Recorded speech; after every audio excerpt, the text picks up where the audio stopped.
안녕하십니까, 박찬호입니다.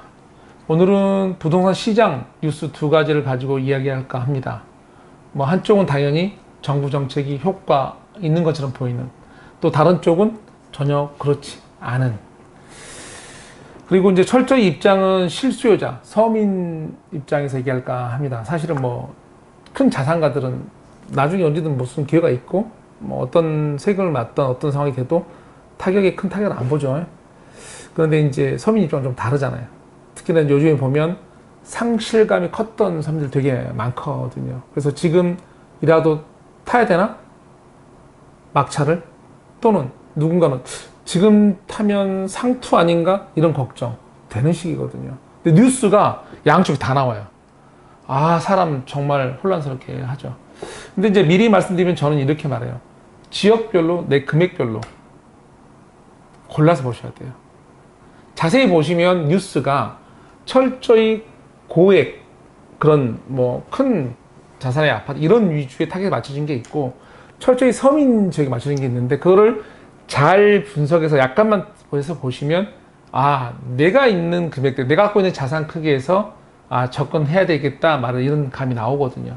그렇게 보시는 게 맞고, 제가 시범삼아서 어떻게 분석하는지 보여드릴까 합니다.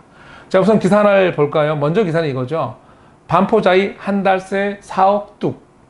지방에 4억짜리 아닌 아파트도 있죠. 근데 4억이 떨어졌답니다. 한 대형 아파트일까요? 그건 아니고요.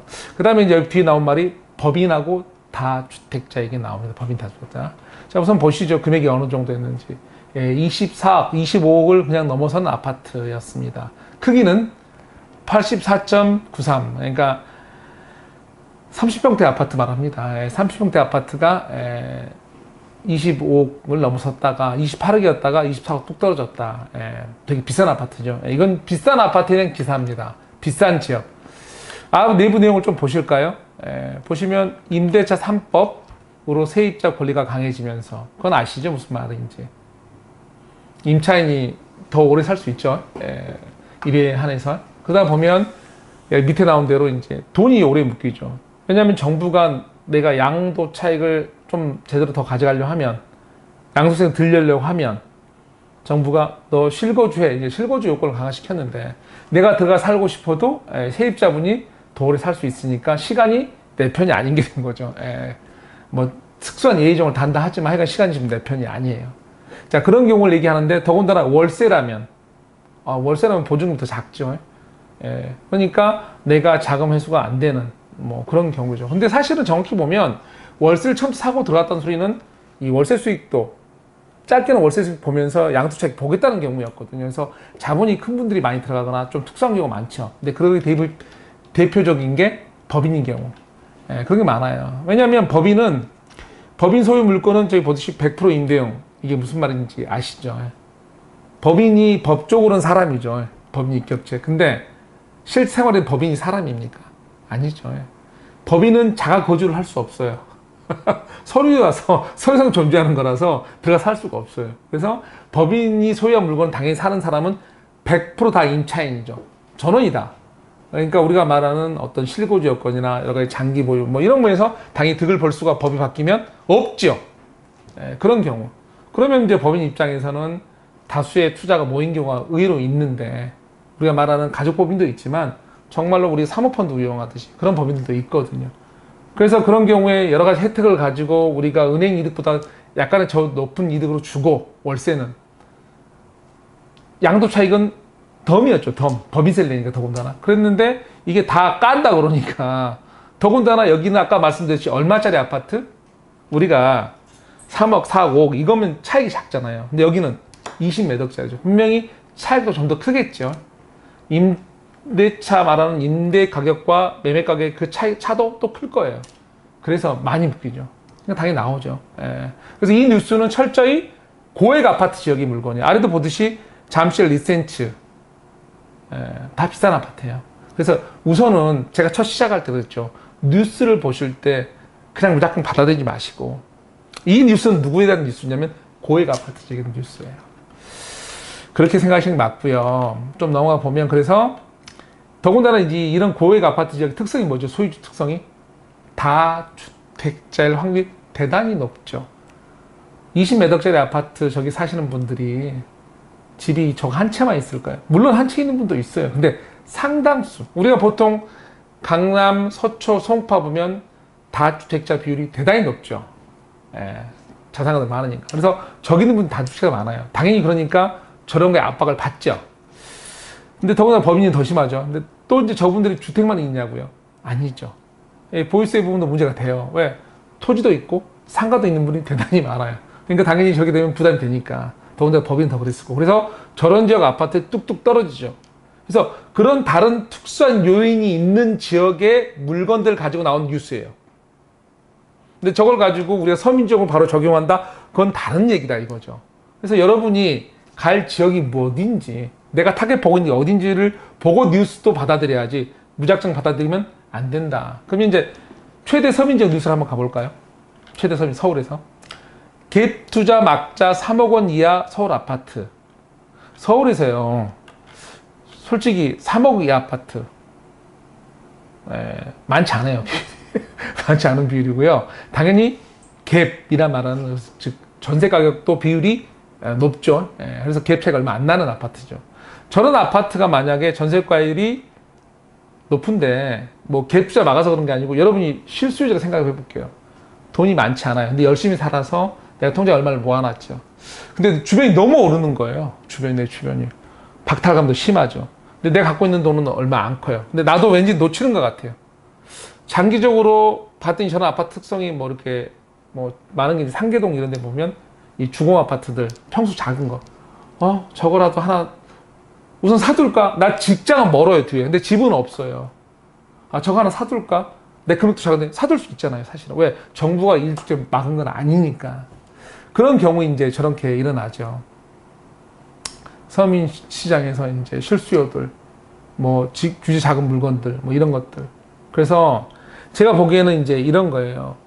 이 서민 시장들 보면은 저희 이 뉴스는 뭐냐면 서민 시장에 대한 뭐 서울에서는 제일 서민 시장인데 그건 실수요고 실수요에 대한 얘기들이에요. 그런 지역은 가격이 지금 올랐다가 좀 1억, 3억짜리가 1억 올랐으면 엄청 많이 오른 거잖아요.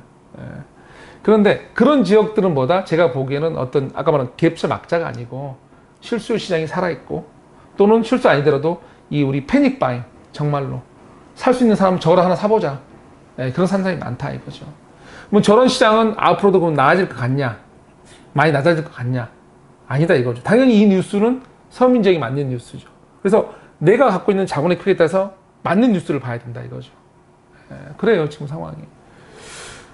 답답한 뉴스죠. 사실. 그러면 이제 장기적으로 이런 지역이나 저런 강남이 좀 나아질 것 같으냐? 뭐 공급에 관한 뉴스도 나온 게 있어요. 하나 더 볼까요? 이거는 이제 전세가 불안한데 내달 수도권 입주 비율 63% 뚝. 뭐 기존 연도하고 비교한 거겠죠. 좀 들어가서 보면 경기, 인천, 물량 급감했대요. 서울은 8% 줄었대요. 서울은 많이 안 줄었네요. 의외로. 근데 재밌는 거 보면 개포, 포레스트, 서초, 서울 얘기하는데 재밌는 건 입주 예정 단지 전세 풍기. 이게 무슨 말인가요? 보통 이제 1번 여기 뉴스에서 봐야 될 건 뭐냐면 1번 입주 예정 단지가 전세 풍기래. 보통 입주 예정하면 전세가 남아돌죠. 물량 많으니까. 근데 정부가 뭐라겠어요? 들어가 살아. 요즘에 우리 로또도 보면 이제 청약도 로또로 하는데 들어가 살라 그러잖아요. 실거주 요건 강화시켰잖아요. 근데 이게 여기도 이 뉴스는 뭐냐면 뭐 다시 앞으로 가볼까요? 뭐 이게 경기 인천 물량 급감했다 하는데 사실은 경기 인천 지역 이런 것들이나 특히 경기 지역은 기존에 이제 미분양인 것도 의외로 많았죠. 그래서 저렇게 단순하게 저 프로테이지만 갖고 경기 지역을 판단하기 힘들어요. 사실은. 오히려 서울은 중요하죠. 서울은 사실은. 빡빡하니까. 미분양도 없고. 근데 이제 서울 지역에 대해서 지금 나온 뉴스를 보면 우리가 사업 많이 갔던 지역 보면 돈 되는 강남 지역이었겠죠. 근데 입주 예정 단지가 전세 풍기래요. 원래 입주할 때는 전세가 남아도는데 강화해서. 근데 재밌는 건 하나 이제 고민할 건 뭐냐면 그래서 이제 뭐 저분들은 더욱더 입주해드리는 이유가 저것들이죠. 원래가 고가 아파트여서 1주택에도 비과세 아니에요. 어느 부분 이상 되는 건 세금을 내야 돼요. 뭐 9억 이상 되면 이렇게 되면. 근데 실거주 강화시키니까 더 들어가야 되죠. 근데 이제 웃긴 건 뭐냐면 저렇게 무작정 얘기할 게 아닌 게 저기 들어갈 분의 자산 수요가 능력이 한번 고민해 보실게요. 얘기해 보면 저기 아까 제가 우리 이 전 뉴스 봤던 3억 이하 아파트 살던 분이 저기 들어올까요? 아니죠. 보나마나 저기 실입주를 하실 분들, 자기 소유여서 실거주 요건 때문에 그럴 분들이 지금 거주하는 지역이나 주택 가격은 당연히 높겠죠. 네, 높을 거예요. 그래서 사실은 서울 프로테지는 그렇게 많이 줄지 않았어요. 입주할 아파트가 있고 지금 가격에서. 그래서 지금 사실은 또 나올 지역도 이게 서민 쪽에서 오는 게 아니에요. 저기 들어갈 분들은 당연히 우량 쪽에서 오는 분들이 많을 거예요. 그러면 사실 거기도 빈집이 생기겠죠. 그러면 제 말은 이제 뭐냐면 이분들은 좀 이 뉴스에 관해서는 이 강남 지역은 과도기적으로 보고 지나봐야 알아요. 잠깐 가을 정도의 출렁일 수 있고 약간 올라갈 수는 있으나 안 올라올 수도 있고 사실은 그 지역 전체로 봤을 때는 미미할 수도 있다. 이거 저 프로테이저를 보면 저기가 미미하다고 해서 아까 여기 뉴스 아까 제가 지역구 뉴스 보냈죠. 이 강남 관련 뉴스니까요. 그래서 내가 아까 말한 서민 지역 그게 안 오른다. 이건 다른 얘기다. 이거 서민 지역. 왜냐하면 이제 서민지가 이래요. 뭐 심한 경우 제가 자녀 이름으로 만약에요. 자녀 이름으로 뭐 내가 상속해 줄 게 없으니까 제가 한 70 됐는데 뭐 한 재개발을 하라고 보고 한 3, 4억짜리 뭐 조그만 아파트 하나 사줬어요. 뭐 한 10년 봐라. 근데 이 자녀가 뭐 지방의 집이라든가 아니면 뭐 외지에 있다든가 아니면 하여간에 다른데 이 근처에 전세로 살아요. 내 집 근처에 강남에. 근데 이 자녀가 거기가 너무 작은 아파트예요. 뭐 열 몇 평? 여기 들어가서 못 살겠대. 그런 경우에 이제 이 주택은 하나예요. 말 그대로. 그런 경우에 이제 그런 것들은 아까 이 개포는 우리 제일 처음에 봤던 뉴스처럼 반포제가 20억대 뭐 이런 게 아니고 돈 많이 막 10억 묶이는 게 아니란 말이에요. 7, 8억 묶이는 것도 아니고. 거기서 전세 받아봐야 뭐 1억 5천, 2억. 야, 저거 내가 굳이 저렇게 할 필요 있나? 근데 아파트는 1억 올랐어요. 그러면 내가 전세 보증을 받아서 은행에 넣어봐야 금리가 요즘에 어떠죠? 낮잖아요. 전세 2억 받아서 보증 넣어봐야 1년간 얼마 벌죠? 야, 그럴 바에는 내가 안 받아. 그냥 우리 아들 하나를 부관에 전입을 시키는 거죠. 그쪽으로. 전입만. 그리고 집 비워놔요. 2년간. 관리비 내고. 오히려 그거는 돈 많은 사람 입장에서는 왜 1억 차익 난 거 올라간 거 어때요? 느낌이? 일이 더 크잖아요. 은행 이자 받는 것보다. 그래서 돈 많은 분이 자식을 사줬을 때는 오히려 집을 비워둘 수도 있어요. 보증보다 그게 이득이니까. 그거 사봐야 딴 거 못 사거든, 지금. 오히려 그래서 여기 뉴스는 이렇게 뭐 강남 지역은 저런 걱정을 해야 되지만 실고 지역은 반대 걱정을 해야 할 수 있는 상황이 오히려 와요. 당황스럽지만 그래요. 요즘에 이제 금리도 낮고 그래서 지금 서민 지역이냐 또 서민 지역은 이제 요즘 문제가 이제 경기 여파 코로나가 또 문제죠. 여러 가지 여파가 있어서 그런 걸 고민해서 그래서 제가 이제 마무리 좀 지면 이래요. 우선은 이제 미리 말하지만 요즘에 그냥 양쪽으로 보면 서민 지역으로 보면 실제로 보면 이런 6억대 아니면 9억 미만의 주택이라고 볼게요. 우리가 세금 규제가 9억 기준이 많이 크니까 그 미만에서 봤을 때 유동성, 금리, 경제적 상황, 적정 공급. 적정 공급 무슨 말인지 아시죠? 항상 공급이란 거는 내가 필요 없는 지역에 공급 많이 해봐 필요 없잖아요. 내가 필요한 지역에, 내가 필요한 가격에 뭐 이런 것들인데 또는 이제 대안적 이런 것에 의해서 맞냐를 따져보는 거고 거기에 맞는 지역의 뉴스를 보고 분석을 해야 되죠. 이런 걸 봤을 때 옆에 정책하고 세금 이걸 금액대 지역 나눠보면 제가 보기에 서민이라고 보는 9억대 미만 주택 시장에서의 지금 상황은 가격이 이렇게 아까 그 제일 처음에 봤던 반포자 있죠. 이럴 확률이 대단히 낮다. 얼마 안 된다니까요. 왜냐하면 아래로 갈수록 좀 단단한 콘크리트 같은 상황이 돼버리고 있어요, 지금. 그리고 지금 뭐 코로나 경제 상황 봤을 때 금리를 막 올릴 상황 아니잖아요, 전 세계적으로. 한동안. 돈은 더 풀어야 될 상황인데. 적정 공급도 막 이루어진 상황이 아니죠. 대부분 이제 강남 위주로 사업이 갔죠. 왜? 돈이 됐잖아요. 지금 재건축, 재개발 잘 가는 지역 다 보세요, 어딘지. 그래서 제가 하는 말은 뭐냐면, 내가 살고자 하는 지역, 내가 타겟 보는 지역, 내가 그런 보는 금액대에 맞춰서 뉴스를 보는데, 여러분이 보는 게 6억대 내외, 9억 미만 주택, 그런 시장이라면, 지금도 제가 보기에는, 추경 매수 상관없어요.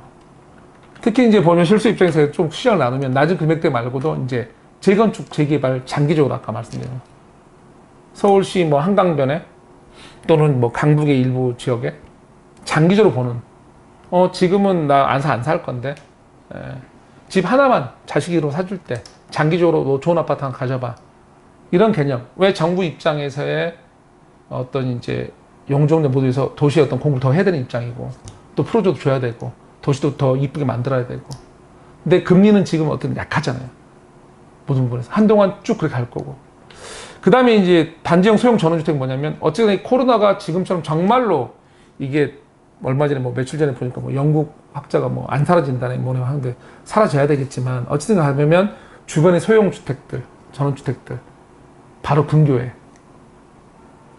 답답하잖아요. 지금 그래서 이미 약간씩 움직여요. 또 토지 가격도 지금 정부가 하는 이런 경기권에서는 올라갈 수밖에 없는 상황이고 뭐 그런 면에서 봤을 때 실수요 입장이면 생각할 만하죠. 아까 말한 9억대 미만에서 보면 그렇게 흔들릴 시장이 없어요. 자, 우선 제가 오랜만에 하니까 또 횡설수설을 했는데요. 정리를 하면 이렇게 할게요. 실수요 시장이고 9억대 미만 시장이라면 뉴스를 보실 때도 딱 자세히 보시고 이게 강남 위주의 데이터나 뭐 이러면 제끼세요. 여러 시장을 보는 뉴스를 보시고 그 아래로 갈수록 지금의 말하는 이런 서민 주택 시장의 이런 상황은 실수요 입장에 봐도 지금 가격이 뭐 폭락하거나 이런 일이 없어요. 뭐 10년 뒤에 뭐 인구 폭락, 그럴 일도 없어요.